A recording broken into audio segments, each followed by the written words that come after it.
அண்மை செய்தியை பார்த்து வருகிறோம். டாஸ்மாக் முறைகேடு விவகாரத்தில் சினிமா தயாரிப்பாளர் ஆகாஷ் பாஸ்கரன் தொழிலதிபர் விக்ரம் ரவீந்திரனுக்கு தொடர்பு இருப்பதற்கான ஆவணங்கள் போதுமானதாக இல்லை என தெரிவிக்கப்பட்டிருக்கிறது.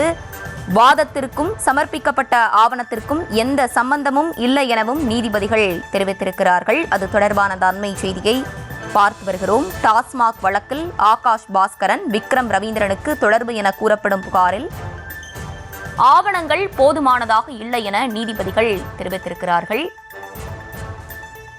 கூடுதல் விவரங்களோடு இணைகிறார் எமது செய்தியாளர் மதியழகன். மதியழகன், வணக்கம். விரிவான விவரங்கள்.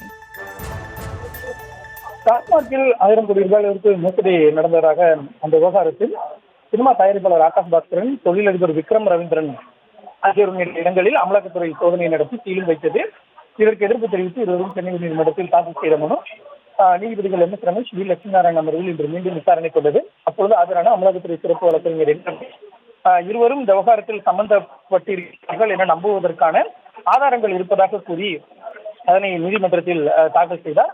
இதனையடுத்து அமலாக்கத்துறை சார்பில் ஆஜரான கூடுதல் சொலிசிட்டர் ஜெனரல் சி ராஜு இந்த விவகாரம் குறித்து தனது வாதத்தை முன்வைத்தார். அப்பொழுது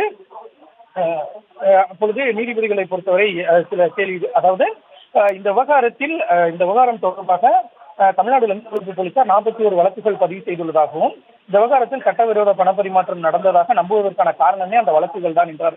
அப்பொழுது குறுக்கிட்ட நீதிபதிகள் 41 வழக்குகளிலும் 20 பெயர்களும் இடம்பெற்றுள்ளதா என கேள்வி எழுப்பினர்.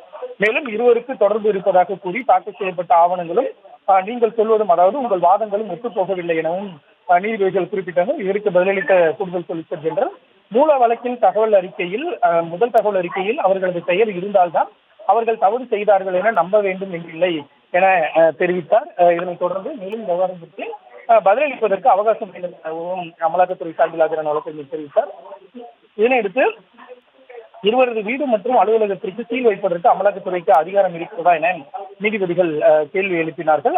பதிலளித்த கூடுதல் சொலிசிட்டர் ஜெனரல், வேண்டுமானால் அதாவது அவரது இல்லத்தில் ஓட்டப்பட்ட இந்த நோட்டீஸை, அதாவது தங்களை தொடர்பு கொண்ட பிறகுதான் இந்த வீட்டிற்குள்ளும் அலுவலகத்திற்குள்ளும் நுழைய வேண்டும் என்ற நோட்டீஸை தாங்கள் திரும்ப பெறுவதாக தெரிவித்தார். அதற்கு பதிலளித்த நீதிபதிகள், அப்படி என்றெல்லாம் சொல்ல வேண்டியதில்லை, உங்களுக்கு அதிகாரம் இருக்கிறதா இல்லையா என்று மட்டும்தான் பதில் தெரிவிக்க வேண்டும்.